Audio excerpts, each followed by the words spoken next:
Good day, everyone. This is Teacher Ruby, and welcome to my YouTube channel. Today, we will practice more on writing null and alternative hypothesis. For our review, we learned that hypothesis is a statement or assumption about a population parameter. We also learned about null hypothesis and alternative hypothesis. To answer the exercises from our previous video, let us read carefully the given. Number 1. We want to test whether the mean height of the grade 8 students is 58 inches. The null hypothesis can be the mean height of grade 8 students is 58 inches or mu is equal to 58.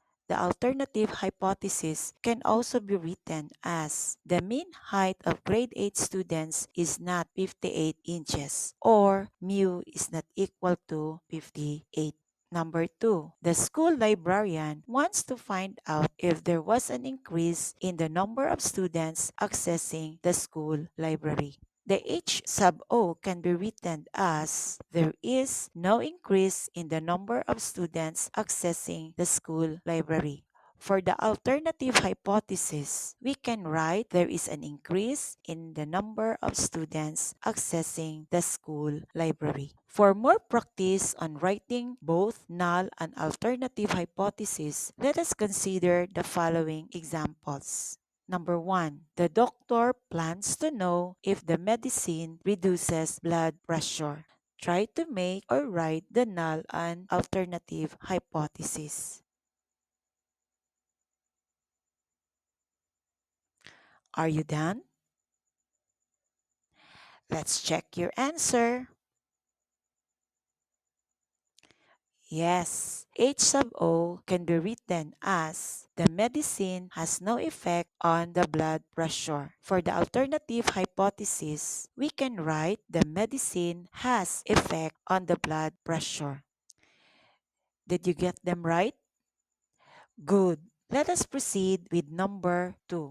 The manager aims to test if the new advertisement increases sales for a product.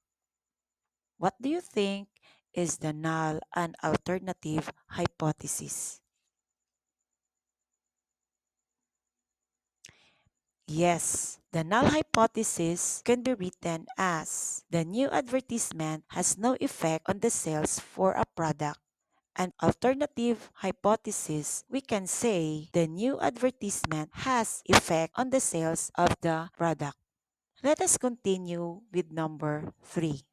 The teacher wants to investigate if the students who use study apps perform better on a test than those who do not have.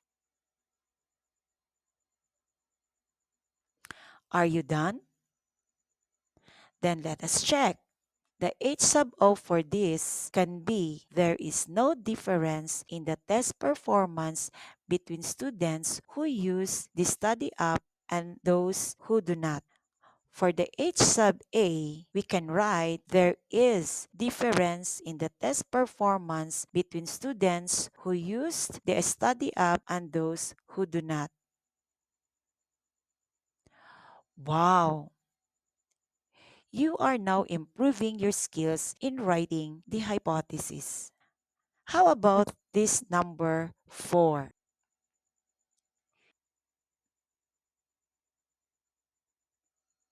H sub O can be written as the fertilizer does not increase the crop yield by 20%. How about the H sub A?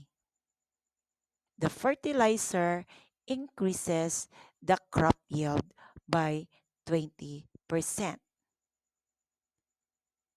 Did you get them right? Yes, good job. Why don't we try two more examples? Number 5 and number 6. You may write your answer in the comment box below.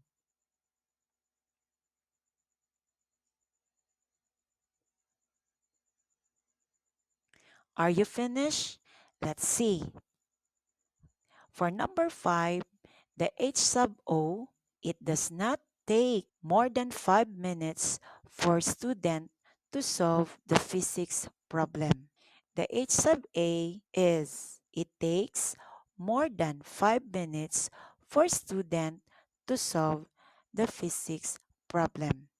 And for number 6, the H sub O can be stated as the new teaching method does not influence the student's performance. And the H sub A can be stated as the new teaching method influences the student performance.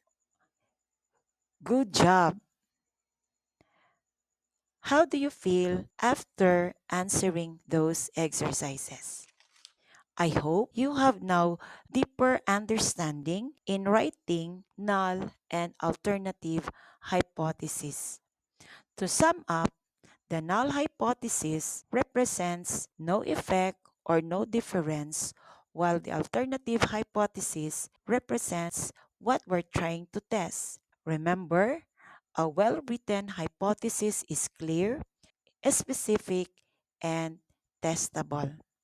In the next video lesson, we'll dive into hypothesis testing and how to determine statistical significance.